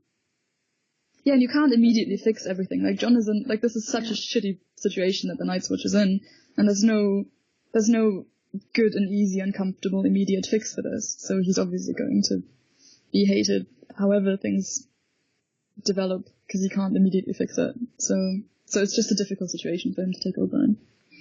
It is a difficult situation, but he also didn't do a lot of the things that, you know, we're starting to get hints of right away, where he didn't, you know, sort of use the power of the Lord Commander's office as far as, you know, really, you know, having guards around him. You know, for one, having guards around would make it harder for you to be assassinated, and just, you know, acting the Lord a little bit more might have helped people kind of, you know, accept his decisions and things like that. So, I mean... Yeah, no, this is not to say he couldn't have made things... Like, he could have made better decisions, obviously, but, yeah.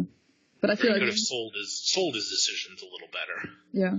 Yeah, because he could have explained why he's making decisions and, like, to his core advisors, and have core advisors, and trust them and listen to them.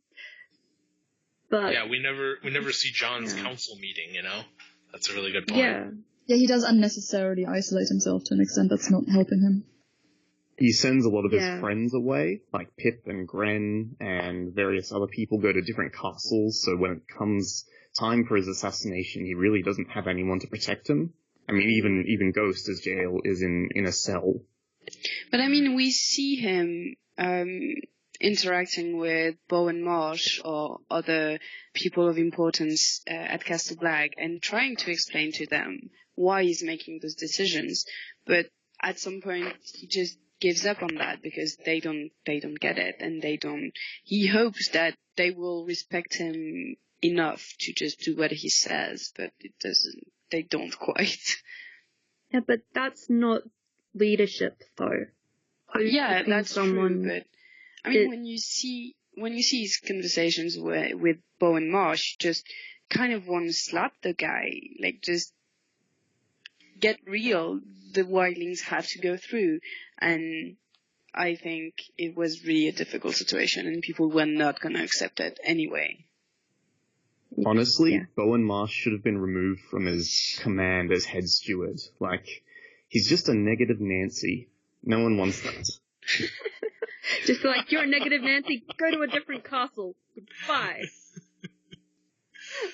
But yeah, seriously, as the Lord Steward, he's fighting John every step of the way. There has to be someone you can put in that's going to at least be partial to your orders. And what is it called? The Machiavellian ruling is don't put your enemies in positions of power to take revenge against you. Yeah, Dolores said wouldn't have complained less, but it still would have been better. Yeah. With Bowen Marsh being in that position, because the stewards are very, very close to the Lord Commander and they need to work together so much, it's a bad position to put him in. But he kind of turns him into an enemy, though. Yeah. By not even giving him a little win here or there, he just constantly shuts him down. Mm-hmm. Yeah. Maybe let's try not to discuss all the John chapters at once, and stay on this one. So maybe everything with Stannis, because that's also something great in those John chapters. At least I really enjoy their dialogues. They're really funny. Yeah. Top-notch banter. Yeah. Stannis fanboys all the way. But actually, that's Bina is asking. She's interesting to hear how the Stannis fanboys defend him, going straight to threatening to kill Jon if he doesn't obey, and his bigoted reactions to the Night's Watch and Gilly on hearing that her father raped her. Shouldn't the first reaction be pity rather than abhorrence? And that's what I didn't think I would use, but Bina used it, so I'm reading. But I don't think it's he raped her as much as that's his daughter that he married, like, but married, that's not raped. That's like, not Gilly's fault. Combo. It's not Gilly's fault, but, like, I think Stannis' reaction to everything and to everything that's not pristine is get that away from me. So Stannis is a hard really man. bad way to put it. He doesn't have room for pity. Yeah. Yeah, I should say, Stannis fanboying, I think, has to, it's kind of like cat ownership. You have to accept a certain amount of yowling and clawing of things that you wouldn't like clawed, and, why did you take a shit in the bathtub, Stannis? Good question. You have a really it's bad not cat. even anything. I don't have a really bad cat. I have a cat. Yeah, no, my My cat cat is giving does me not hell. do any as of well. that stuff. Like, my cat is the best behaved cat ever. Well, you're lucky. Yeah, but I get what you're saying, Dan. Stannis, I mean, I love him as well, but I'm not sure I love the character really. I mostly love this kind of interactions because he's funny. He doesn't want to be funny, but he surely is. And I enjoy reading those dialogues. But he's kind of a douche. Also. I mean, there's different ways of writing characters, right? You can enjoy the way a character is written and can enjoy reading about them without, wanting to hang out with them as a person or necessarily thinking they're a good guy or whatever. Yep. We all enjoyed Stannis. Jaime Lannister, and Yes, even we that do. was before his redemption. Yes. His redemption is the most overrated thing in this books, but that's a whole different chapter. We should be friends. Hello. You can be on this podcast more often. Okay, Stannis. So, I do think Stannis was very much out of line when he's like, I could take these castles by force, so you should give them to me. And Jon has to explain, these are the castles of the Night's Watch. If you give them to your men as, vassal castles, you're going to turn the Northernmen against you. You're going against this very old and ancient institution. And I think, what do they eventually agree to? Jon's like, I'll garrison them myself. And Stannis is like, if they're not garrisoned by the year, I'll take them by force. But yeah. Yeah, it's sort of an ongoing negotiation there where they're like, where Jon's like, well, give me the men and I'll give them officers so they can still be technically nice Night's Watch castles, but they'll be, garrisoned. It's interesting listening to Stannis here, kind of bounce off Jon because Davos isn't around, and it was interesting to see how Jon sort of had gotten into the Davos role here of telling Stannis when he's wrong. And it's interesting how Stannis just consistently needs somebody to do that. Well, like all doesn't kings. have... Well, everyone needs advisors. I mean, if you're in a all position kings of and power, queens, they need to good, check yourself. good men. Mm-hmm. Yeah, Stannis seems to need it, extra, though, is what I'm thinking. Well, I'm thinking he's pulling his sword and stuff on him because he's still pissed that he turned down becoming Jon Stark. I mean, that must really fucking piss Stannis off.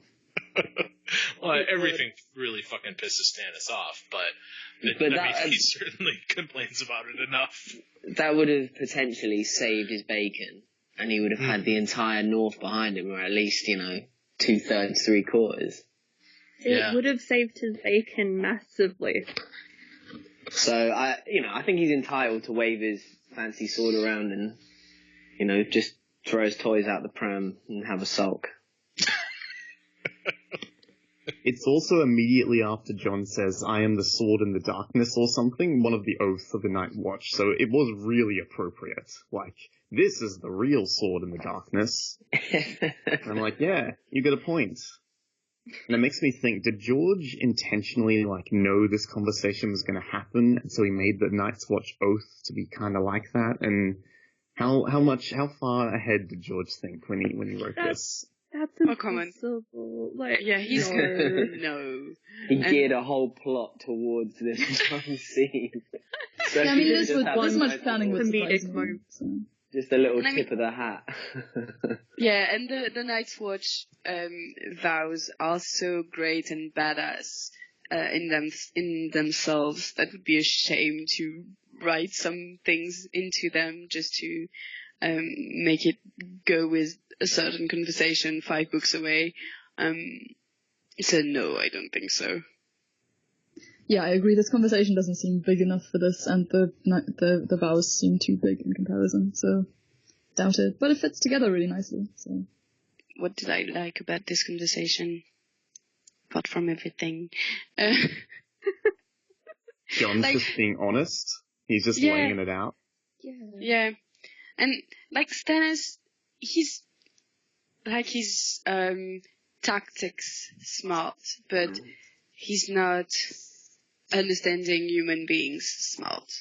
Yeah, Stannis is not people smart at all, which is why he works so well with Davos, because Davos is the person who is kind of puts it so the other person can see what they're trying to get across. So he's like the middleman. He translates for everyone. And it's like, Melisandre's there. Why doesn't she, start translating? Instead, Jon has to do it. And I think Jon does a really good job of it. And I like how Mel, when they're leaving, Mel says, Stannis is really starting to like you.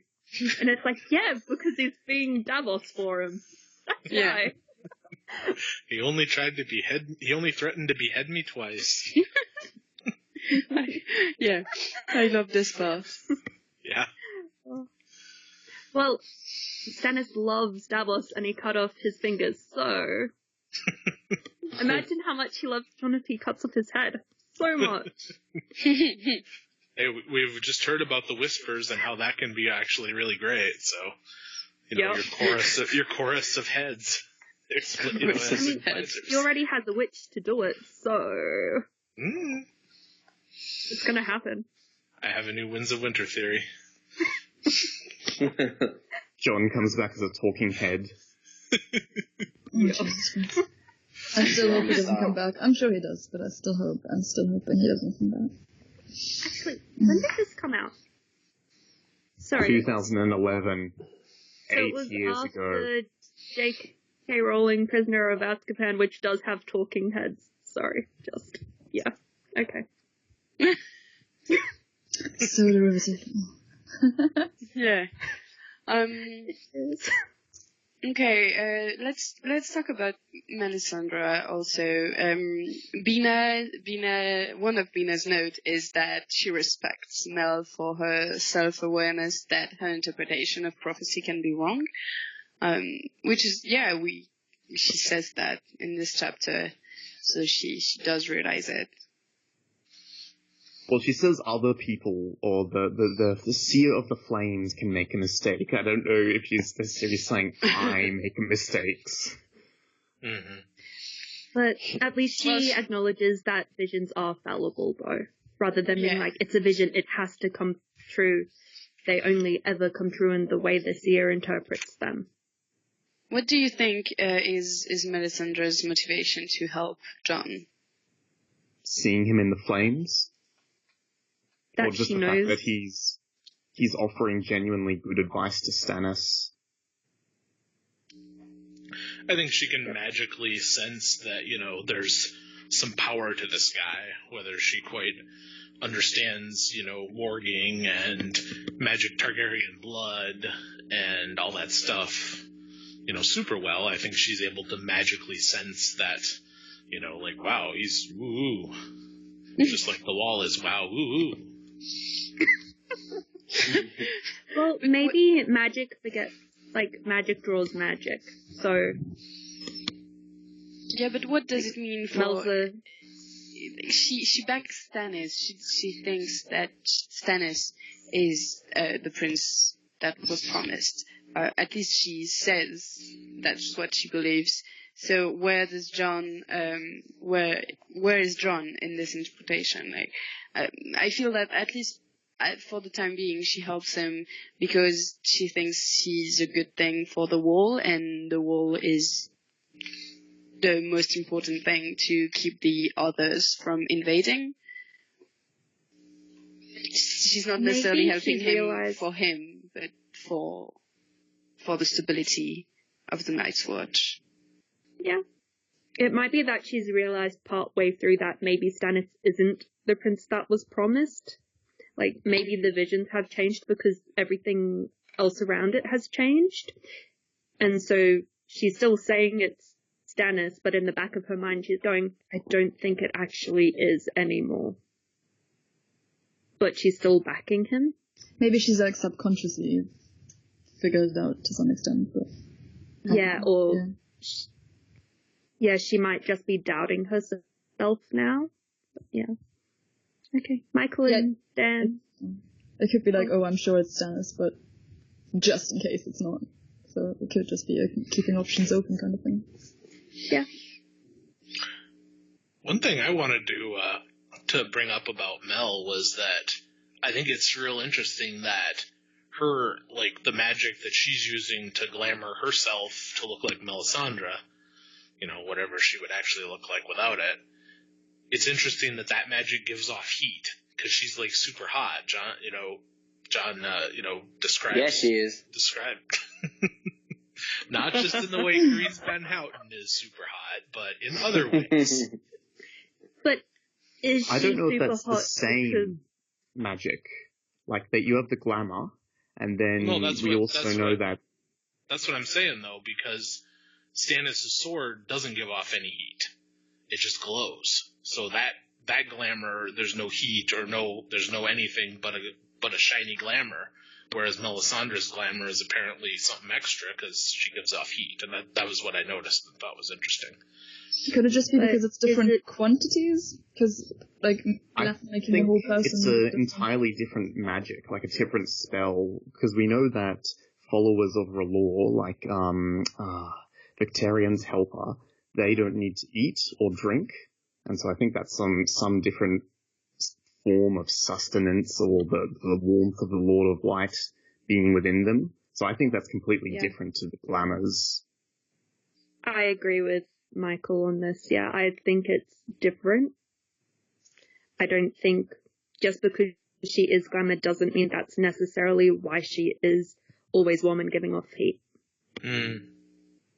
Because if the glamours did have heat, you'd think she'd put one on the sword. Like, that's one of the things, like, you know, in Underline, the sword gives off heat.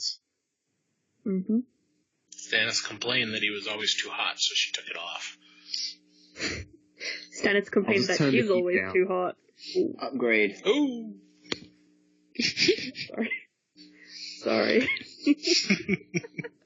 Sorry, not sorry. Come on, it was so easy. Yeah. Okay, any last points on Jon and Stannis and this chapter? Good. Okay. For those following along at home, the next episode of the Reread will be hosted by Bina. Actually, it has already been hosted, it's recorded. And it will cover Bran 1, Sam 1, and Jon 2 from Dance, Feast, and Dance, respectively. You can follow us as usual on Instagram, Facebook, YouTube, Twitter, iTunes, WordPress, by searching for Vassals of Kingsgrave. And if you want to get involved and maybe join us on a podcast or just chat, you can search for a podcast of Ice and Fire and join the forums, and we will be happy to discuss with you. Thank you, everyone. It was great, really fun, and really glad to have you all today, especially Dan for his first reread. Whew. Thank you very and much. Such a great chapter summary. Yeah, well done. It was very interactive. Yep. Oh, thank you very much. I missed it. Well, you can listen to it I will. soon. Yeah, I hope. Cool. Okay, well, that's done. It was fun talking to you guys. Yeah, See it you was so nice talking soon. to everyone. Yeah. Bye. Okay. Bye. Bye. Thanks for joining. Thanks for having us. Yeah. Bye. Bye, everyone. Bye.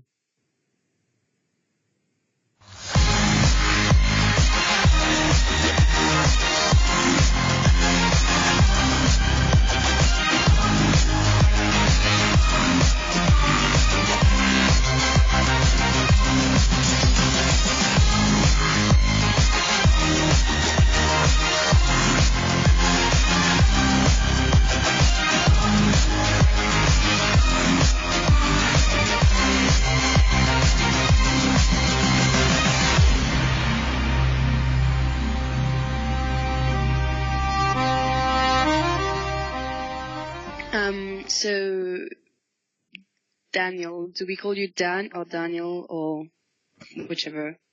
I prefer Dan. Daniel is when my mother's mad at me. Okay. Cool. Well, you should get ready for a few questions because if I'm not mistaken, that's your first time on a reread. I'm not 100% sure, actually. I might have been on one real early, but, you know, it kind of blends together what I've just listened to and what I've been on, Yeah. who I've talked to and who I've just listened to, and etc. Do you remember getting the 3 questions? Yeah, I mean, I've been on a bunch of VOKs, just not necessarily a reread.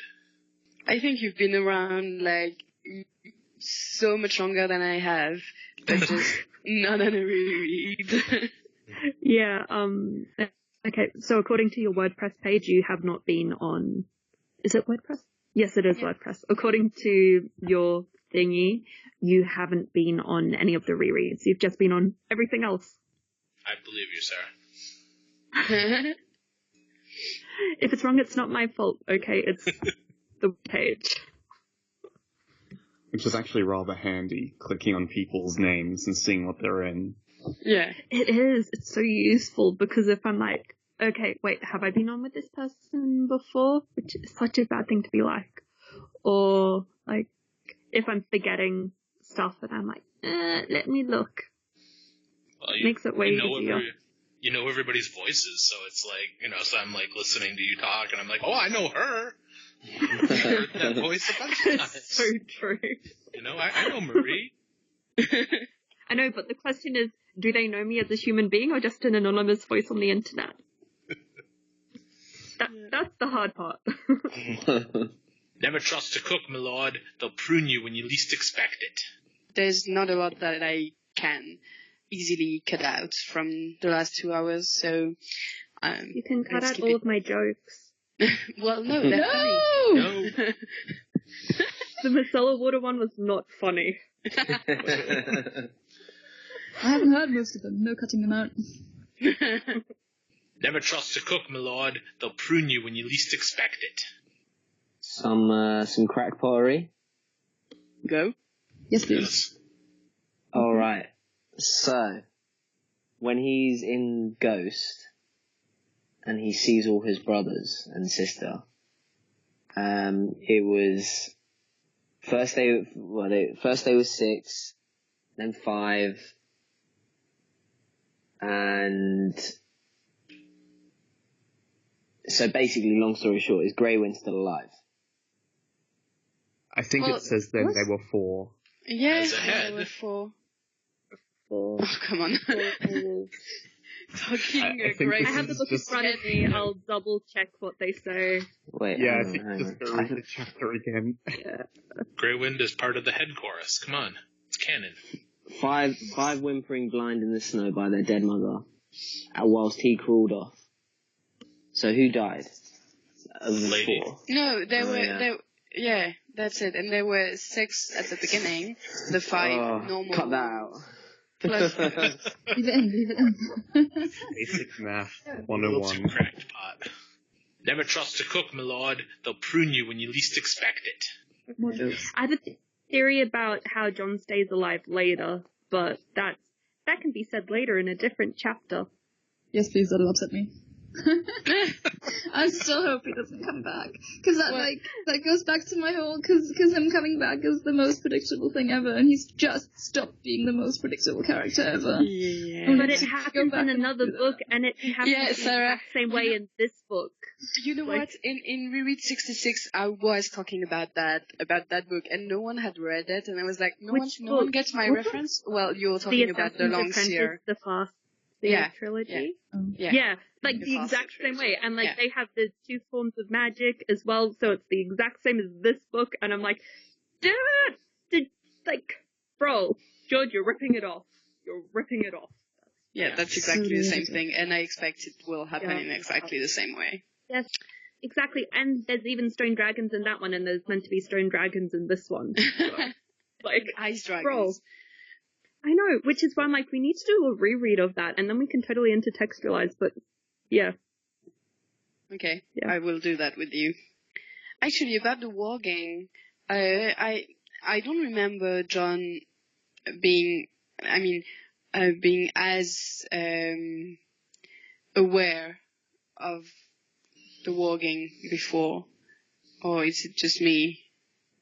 No, that definitely, I don't remember if I said that in my summary or not, but that really struck me too, is that he seems to sort of remember his warging and then like thinks about it after and is like, well, if I'm dreaming this, then that means that Summer and Shaggy Dog are still alive. Even exactly. Yeah, that's true. That was surprising. So it was interesting that he's making a little more use of his warg ability. Mm-hmm. And he's trusting it too. So. I mean, I guess he has the experience in Clash where he sees the gathering and the Frostfangs and all that, so maybe that's why he trusted a little more. But yeah, and he's had the most exposure to other. Yeah, he's had the most exposure to other skin changes as well. Yeah. But technically, it's only warg if it's wolf. That's true. Faramir, skins. Who cares? Magic's magic. We want to make sure this podcast is accurate. Wouldn't want to be spreading false information. If he's going to change with a snow bear, are you a boar? A boar. Ha ha ha.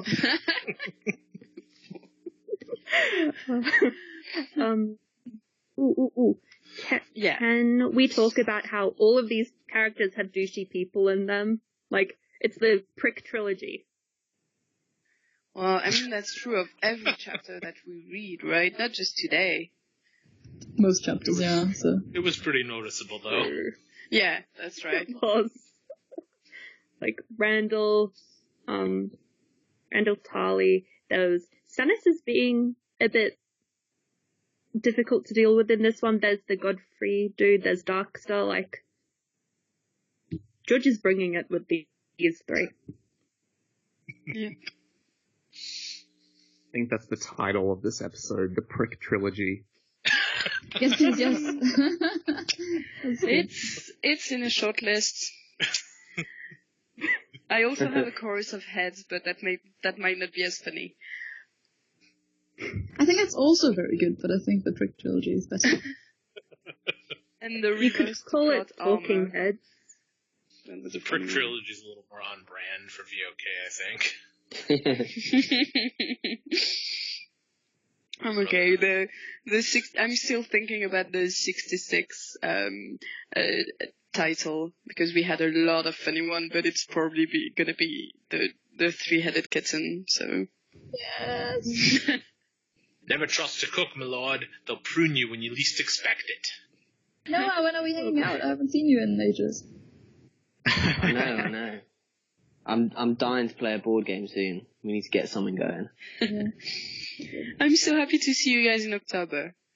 Yes! Oh my god! It'll be so I can't cool. stay because you like John, but I'm still happy to see you. That's okay. I'll stay with Noah. He's the one who's cooking anyway.